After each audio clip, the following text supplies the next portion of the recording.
जिल्ह्यामध्ये मोठ्या प्रमाणात अनैतिक धंदे सुरू आहेत.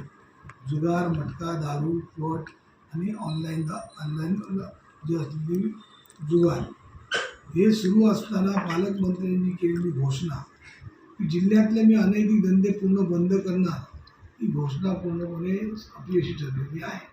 आज पालकमंत्र्यांना माहिती नसेल, पालकमंत्र्यांनी जिल्ह्यातील जे पट आहे त्या पटाची यादी मी पालकमंत्र्यांना या ठिकाणी देतो.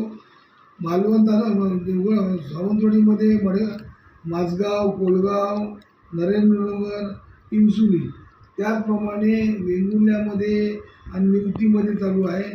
मालवण तालुक्यात मसुरा, कलमट, कणकवली तालुक्यात कलमटला आणि कुडाळ तालुक्यात आणि मालवण तालुक्यात वराड, कट्टा आणि त्याचबरोबर ओरस, बुद्रुक या ठिकाणी सर्व मोठ्या प्रमाणात जुगार चालू आहे.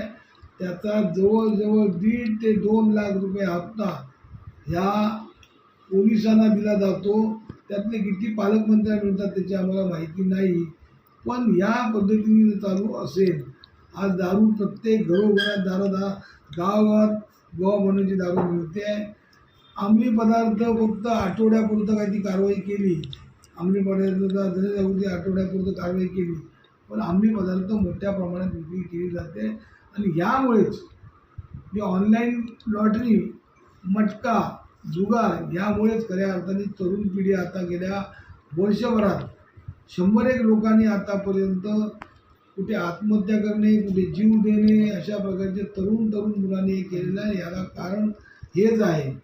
त्यामुळे पालकमंत्री या जिल्ह्यातील असलेल्या तरुण पिढीला वाचवायला अपयशी ठरलेले आहेत.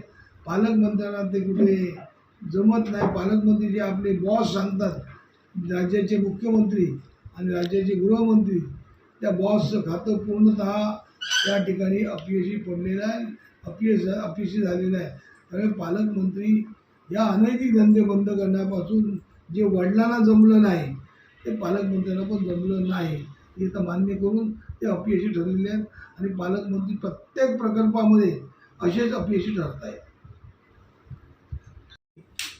सर्व दिलेली आहे. जर यावरती योग्य ती कारवाई झाली नाही तर पालकमंत्री ज्याप्रमाणे कणकवलीच्या एका जुगार अड्ड्यावरती धाड घालायला गेले, त्याचप्रमाणे शिवसेना, उद्धव बाळासाहेब ठाकरे शिवसेना प्रत्येक पटावर आणि प्रत्येक ठिकाणचे व्हिडिओ शूटिंग काढून अगदी मुख्यमंत्र्यापासून सर्व आमदारांना आणि त्याचप्रमाणे त्यांच्या वरिष्ठ अधिकाऱ्यांना पण ते पाठवणार आहेत.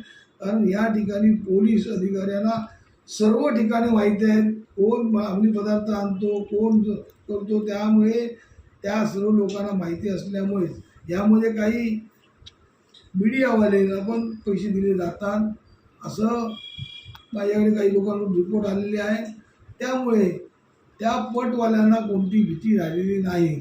पोलिसांना आम्ही हप्ते देतो, बातम्या येऊन काही सोशल मीडियावर आम्ही धरतो, त्यामुळे आमची बातमी येणार नाही असं वाटत असलं तरी या पटवाल्यांच्या तिकडे शिवसैनिक जातील, व्हिडिओ शूटिंग काढतील आणि ते बंद पाडतील. ते पोलिसवाले येतात की नाही आम्ही बघणार आहोत.